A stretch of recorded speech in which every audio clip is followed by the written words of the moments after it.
yeah, bear in mind what she's saying about all this, because it gets kind of outright contradicted in Mass Effect 2, which is kind of weird. I'm not sure which one we should accept on it. But I prefer this explanation of Asari reproduction.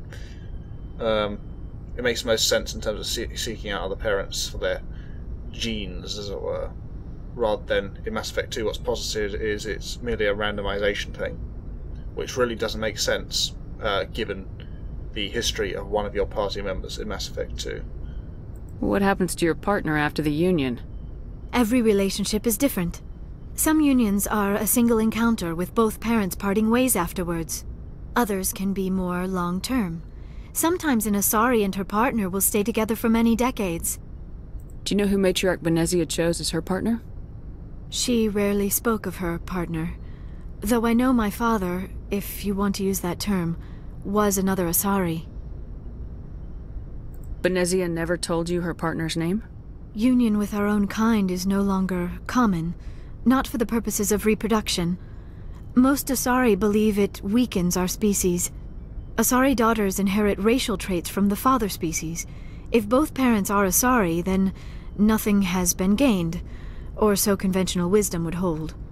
I am what is sometimes called a pureblood, though no Asari would ever be cruel enough to say the word to my face. It is a great insult among my people. It is possible Benezia's partner was embarrassed by their union. She may have been too ashamed to publicly acknowledge me as her offspring. How could anyone abandon their own child? I cannot answer that.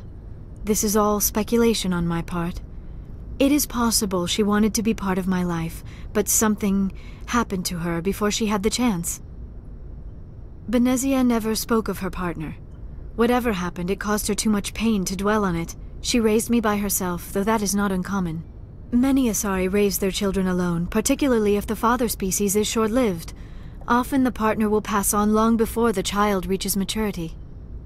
You Asari live for 1,000 years. What happens when your partner dies? Few sapient species live as long as my kind. We have learned to take a philosophical approach to our unions. We do not focus on the inevitable loss of our partners. Instead, we enjoy the time we spend with them. And even after they're gone, a part of them lives on in us. The union is a connection that transcends both time and space. Interesting. Yeah, so that's all about the Asari, how they live for 1,000 years and can mate with anything. Huh. I should go. Goodbye, Commander. I just love that line. I should go. Yeah, it's pretty interesting in Liara all along. I mean, the daughter of Saren's apparent second in command. We're not on edge about it. We don't see any kind of malice in her. But then again, we don't have much experience with aliens, besides Batarians, and we have quite strong opinions on them. But the Asari have done nothing to get into our bad books, really. The Turians a little bit, but we got Garrus as a kind of counterpoint to show that not all Turians are jerks. Solarians, we don't really have an opinion on. Krogan, we appreciate Rexra's usefulness, but we're not building up much of a relationship yet. So, we've got Saren on the run. It won't be long now. Saren's good, but I'm better. Good. He's rotten. To the core. I could tell as soon as I met him. Why didn't you tell me this sooner? I would have if I thought it was important. I'll decide what's important. Now tell me how you know Saren. This was a while ago. A bunch of mercs were bragging about a job out near the edges of the Terminus systems. They said it paid well and the boss was never around to ride them. They said he was looking for more men, too. So I checked it out. I didn't know Saren was openly recruiting mercs.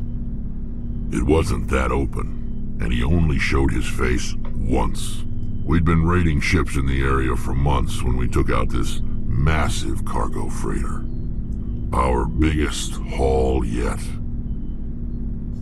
I was on board checking bodies for valuables, looking for some extra credits. That's when I saw him. What did Saren want with the ship? I don't know what he wanted. He was just moving through the ship, watching. Couple of the mercs called him by name, but he never spoke to them. Never spoke to anyone. I had a really bad feeling about him, so I got the hell out. Didn't even wait to get paid. What kind of cargo was the freighter carrying? What was Saren after? I don't know. All I saw on that ship was food and medical supplies. There were some basic weapons, but nothing big. If there was anything of value on that ship, I didn't see it. That's why I didn't mention it sooner. Whose ship was it? There was a Volus trading vessel. Big one. Lots of guards. But they were no match for us. Wonder who the Volus would employ for guards. Probably Krogan or something similar. I can't imagine Volus Marines being too effective. Especially since a single rip in their exosuits would kill them, basically. That's the only time you saw him? Yeah. Didn't even know who he was. Still wouldn't if I hadn't joined up with you. But my instincts were right. Every other merc on that mission turned up dead within a week. Every damn one. So long, Rex. Shepard.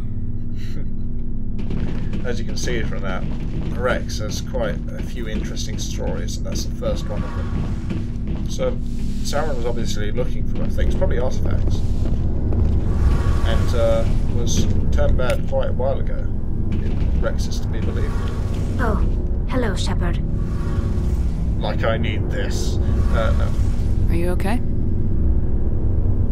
I don't know. Your ship is amazing, and your crew's been really great to me, especially your chief engineer. But I just sort of feel out of place. The Normandy runs so smooth it feels like we're not even moving, and the engines are so quiet. How do you sleep at night? The silence wakes you up? Back on the flotilla, the last thing you want to hear is silence. It means an engine's died or an air filter shut down. I guess you don't have to worry about that here. But old habits die hard. But it's more than just the silence. This ship feels so empty. It's like half the crew is missing. Back home, I couldn't wait to go on my pilgrimage. I couldn't wait to get away from the crowds. Now that I'm out here, I kind of miss them. Sounds like the pilgrimage isn't just about finding resources for the fleet. Maybe it's about teaching you to appreciate your people and culture. You're probably right. We Quarians spend our whole lives traveling. But really, we never leave home. The pilgrimage has given me a whole new perspective on our culture. You know, there's always a few who go on their pilgrimages and never return. I always assumed something bad happened to them. But maybe they just wanted a different life. Okay, same investigate topics. You do plan to return to the migrant fleet, right? I could never abandon my people, Shepard. I will go back eventually. But we have to stop Saren first. Otherwise, I might not have a home to go back to. I should go. See you later. Yeah. So, Tally's feeling a bit down. Maybe we should take her out on an expedition, kill some Geth, maybe that'll make her feel better. And, yeah, we're going to equip Liara here. And that's why I saved the Hydra 4. It's an improvement over what she starts with. Okay. We got a bit of money to play with now, so might see the requisitions officer in a couple of minutes. Commander? What's your opinion of the last mission? Not sure I buy Dr. Tassoni's story about her and her mom not talking. They're family, right? I think she's being straight with us. Or at least I don't think she lies very often. Yeah, she's probably really bad at it. Too bad those ruins got destroyed. I mean, they lasted thousands of years. That's impressive. Do you have a few minutes to talk? One-on-one? Sure. I was hoping to get a minute of your time. Off the record. Is this duty-related, Chief? No, ma'am. Well, maybe. I know things are different aboard the Normandy, but, I'm concerned about the aliens, Vicarian and Rex. With all due respect, Commander, should they have full access to the ship? You don't trust their motives because they're not human. This is the most advanced ship in the Alliance Navy. I don't think we should give them free rein to poke around the vital systems. Engines, sensors, weapons. Yeah, you're out of line, we can say. It's interesting. What we can say here. She kind of had a point, you know. But Garrus and Rex aren't obvious alien spies, but spies aren't obvious. Then again, can we be paranoid about this kind of thing? Well, probably best to establish the root causes of this feeling. You don't trust the Alliance's allies? I'm not sure I'd call the Council races allies. We, humanity, I mean, have to learn to rely on ourselves. How do you get from relying on ourselves to mistreating our allies? I don't mean we should mistreat them, Commander. I just think we should be prepared to go it without them. As noble as the Council members seem now, if their backs are against the wall, they'll abandon us. Yeah, the Council's had a grudge against us since the First Contact War. I don't think it's a grudge. I think it's... Look, if you're fighting a bear and the only way for you to survive is to sick your dog on it and run, you'll do it. As much as you love your dog, it isn't human. It's not racism, not really. Members of their species will always be more important to them than humans are. That's a very good point, actually. I mean, it's like that dilemma at the start of Baldur's Gate 2, actually. The genie asking you, if you and your sibling are in two separate cages, will you press the button for your sibling to die, or will you die yourself? I mean, it's one life for one life, and why shouldn't it be you who survives over the other person? You know, if it's just one for one. There's no kind of moral advantage in you being the one to die rather than them. I mean, it's not that simple, but it's still, you know, it's a valid point. People do think like that. So, how should we reply to this? We've heard it before, I suppose. You sound like one of those Terra Firma party pamphlets, Chief. Terra Firma is a pack of jackals. The founders had ideals. These days they just play off xenophobia and bigotry. I hope my reasons are more rational. My father, grandfather, great-grandmother, they all picked up a rifle and swore the oath of service. I guess we just tend to think of Earth's interests as our own. Just shut up. It doesn't sound like you've worked with aliens before. No, ma'am. Mainly I've been groundside, part of the surface garrison forces. I did get a rotation on a space station for training. Every Marine a rifleman, every rifleman ZG certified. Guess you make a habit of second-guessing your superiors. No, ma'am. You're lucky. I lost my family on Mindoir. Are you related to anyone I'd have heard of? Couldn't say, Commander. I read about Mindoir. The Alliance screwed the pooch on that one. Should have had a bigger garrison. Is that why you're out here? To take the fight to the pirates? I'm here to put hypervelocity rounds through the heads of bad guys. Most satisfying part of the job, Commander. Yeah, that sums us up pretty well. Alright, I can see where your concerns are coming from, Williams. But this is a multilateral mission. You're gonna have to work with aliens, like it or not. It won't be a problem, Commander. You say jump, I say how high. You tell me to kiss a Turian, I'll ask which cheek. I'm glad there won't be a problem. Anything else you need, Commander? Do you have a few minutes to talk? One-on-one? I'm sorry, Commander. I need to get my duties squared away. I wouldn't mind talking more later, though. Dismissed, Chief. Ma'am. It's great. Yeah, so we've established Ashley doesn't trust aliens. And, I think there's... my personal feeling on that is distrusting an individual because they're alien, assuming that their motive will be based on their species rather than, you know, for instance, getting justice done without the rules. Credits. Upstairs, science and archaeology, is racism. However, because a government of an alien race, an alien species, represents the interests of that species, to distrust a government official because they're an alien makes a lot more sense. It's not racism. It's simple. It's simply realism. But on an individual level, how we're working here, we prefer to go on who these people are rather than what they are. Unless they're Batarians, of course. Commander, how are you? Why did you want to be a CSEC officer in the first place? That's a good question. There were several reasons, I guess. Like what?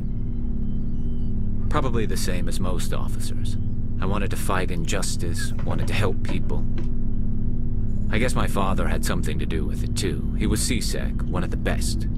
I grew up hearing about his accomplishments or seeing his picture on the vids after a big arrest. He's taking my resignation pretty hard. He's not impressed that you're going after Saren? My father's a CSEC man to the bone. Do things right or don't do them at all, he says.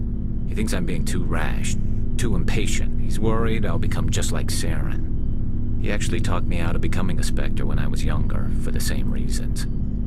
You were asked to be a Spectre? Well, I was targeted as a possible Spectre candidate. Me and about 1,000 other Turian military recruits. I could have received special training, but my father didn't like it. He despises the Spectres.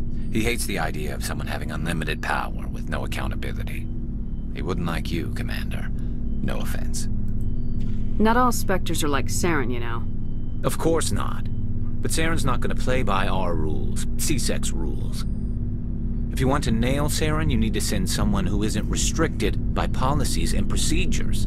You're a quick learner, Garrus. We'll beat him at his own game. It's the only way to stop someone like him. I'm right behind you, Commander.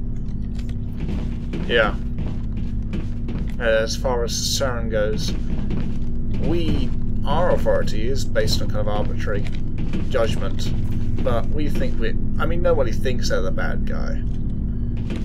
And although we might do a couple of questionable things throughout the game, in the end, I'd say we do more good for the galaxy than harm.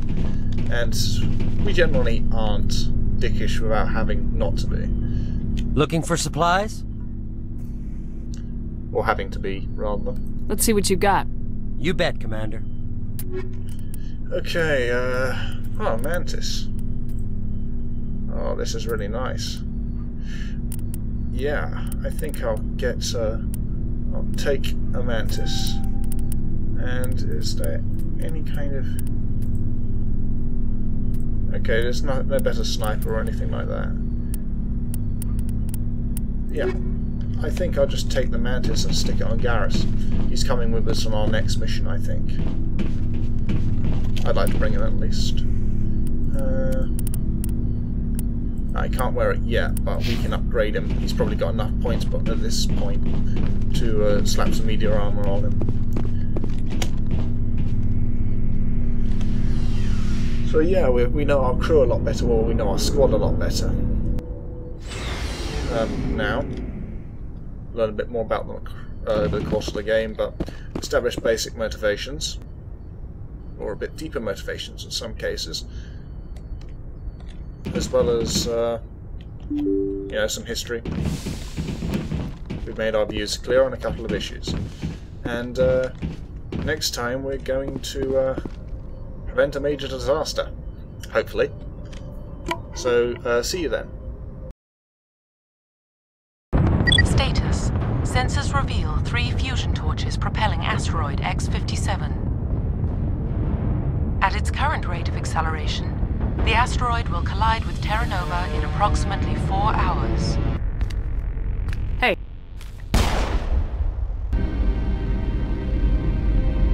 Who's shutting down the torches? I won't ask you again. We've been forced into exile, forced to survive on what we can scrounge up. And how does killing innocent people make up for that? Enough!